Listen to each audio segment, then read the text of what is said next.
যুদ্ধবিরতির শর্ত ভেঙে লেবাননে বর্বর হামলা চালিয়েছে ইসরায়েল।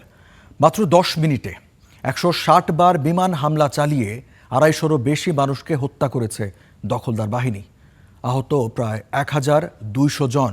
ফলে মৃত্যু, বাস্তুচ্যুতি ও চিকিৎসার অভাবে মানবেতর জীবনযাপন করছে দেশটির লাখো মানুষ। এদিকে যুদ্ধবিরতিতে লেবাননকে অন্তর্ভুক্ত করার আহ্বান জানিয়েছে অস্ট্রেলিয়া। ইসরায়েলি ভারী বোমাবর্ষণে একদিনেই ধ্বংসস্তূপ লেবাননের বৈরুত। আগুনে ছাই হয়ে যাওয়া যানবাহন, আবাসিক ভবনের কঙ্কাল যেন বহন করছে ইসরায়েলি ভয়াবহতার চিহ্ন। তবে এই ভয়াবহ হামলা থেকে প্রাণে বেঁচে গেছেন বৈরুতের এই বাসিন্দা। হামলার পর নিজ ঘরে ফিরে এসে দেখেন তিলে তিলে গড়ে তোলা তার সংসার এখন ধ্বংসস্তূপ। এটা আমার বাড়ি। আমি এখানে ৫১ বছরেরও বেশি সময় ধরে বসবাস করছি। এখন সবই ধ্বংস হয়ে গেছে। কে আমার এই বাড়ি ঠিক করে দিবে? তবে নিজের ও লেবাননের নাগরিকদের এই পরিণতির জন্য হিজবুল্লাহকে দায়ী করলেন নাই। লেবাননকে রক্ষা নয়, ইরানের স্বার্থ রক্ষা করছে হিজবুল্লাহ, এমন অভিযোগ তার। আমরা শান্তি চাই, কাউকে নিয়ে কোনো সমস্যা চাই না। যতক্ষণ পর্যন্ত হিজবুল্লাহ লেবাননে থাকবে, ইসরায়েল লেবাননে আঘাত করবেই। হিজবুল্লাহ লেবাননকে রক্ষা করছে না, তারা ইরানের এজেন্ডা রক্ষা করছে।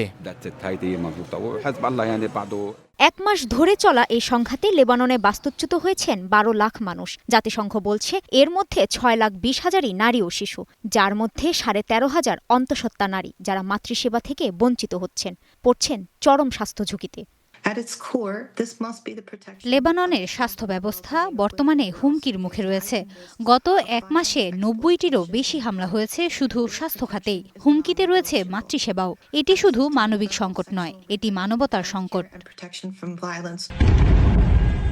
ইরানে যুদ্ধবিরতি চললেও লেবাননে বুধবার মাত্র ১০ মিনিটে শতাধিক টার্গেটে হামলা চালায় ইসরায়েল। এতে নিহত হয় ২৫ শতাধিক। ১ মাসে নিহত ১৫০০ বেশি মানুষ। এমন পরিস্থিতিতে লেবাননের দ্রুত সংঘাত বন্ধের আহ্বান জানিয়েছে জাতিসংঘ। লেবাননের বেসামরিক মানুষের উপর ভয়াবহ হামলা চালিয়েছে ইসরায়েল। এই সংঘাত বন্ধ করতে হবে। এমন পরিস্থিতি শুধু মানুষের কষ্ট এবং দুর্ভোগ বাড়াবে। জরুরি ভিত্তিতে উত্তেজনা হ্রাস এবং উভয় পক্ষের সংলাপ প্রয়োজন। সংঘাত বন্ধ ও যুদ্ধবিরতি চুক্তিতে লেবাননকে অন্তর্ভুক্ত করার আহ্বান জানিয়েছে অস্ট্রেলিয়া। অস্ট্রেলিয়া চায় যুদ্ধবিরতি একটি চূড়ান্ত চুক্তিতে পৌঁছাক, তবে লেবাননের ক্ষেত্রে এটি প্রযোজ্য হতে হবে। আমরা এই অঞ্চলে শান্তি প্রতিষ্ঠা করতে চাই।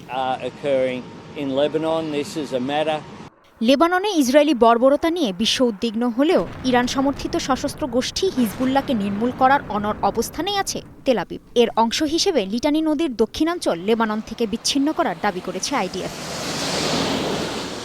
কাজী শাহরিন, স্টার নিউজ।